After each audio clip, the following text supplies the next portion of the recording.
After performing hand hygiene by washing my hands with an antimicrobial soap and checking the room for additional precautions, I would assemble the equipment as shown here and then greet the patient and introduce myself, making sure to identify the patient by full name and date of birth and explain the procedure. To ensure patient's comfort, I would also position the patient, adjust the height of the bed, and turn on the lights for good visibility to assess the wound. If I were at the hospital, I would expose the dressed wound by removing the outer and inner dressing with non-sterile gloves and discard it into the waste bag without allowing the dressing to touch the outside of the bag.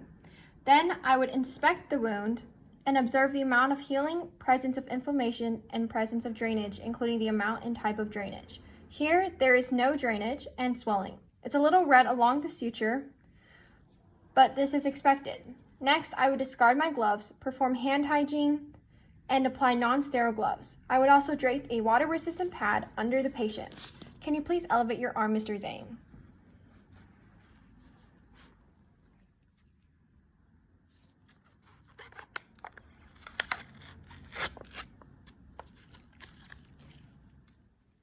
Using the antiseptic swabs per stroke, cleanse the wound from the top to the bottom of the wound, working from the center to the outside of the wound, or in other words, from clean the incision to dirty the outer edges.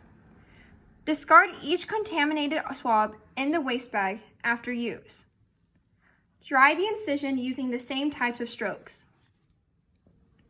After this, I would discard my non-sterile gloves and perform hand hygiene. I would then prepare a sterile field using surgical asepsis and apply sterile gloves. Now we're going to apply the inner dressing to the incision with a 4x4 gauze. So pick up the sterile dressing and place it over the wound by lightly dropping it in place. Do the same when applying the outer dressing.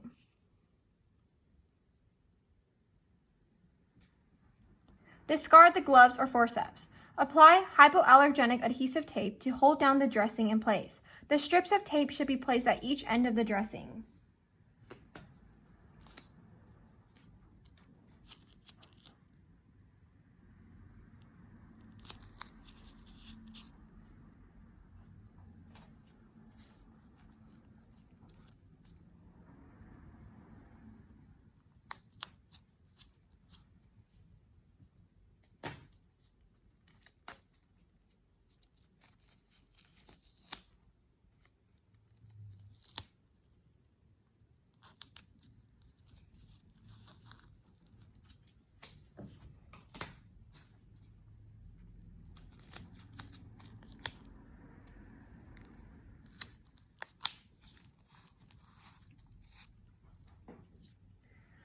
Then return equipment and dispose of contaminated articles and perform hand hygiene.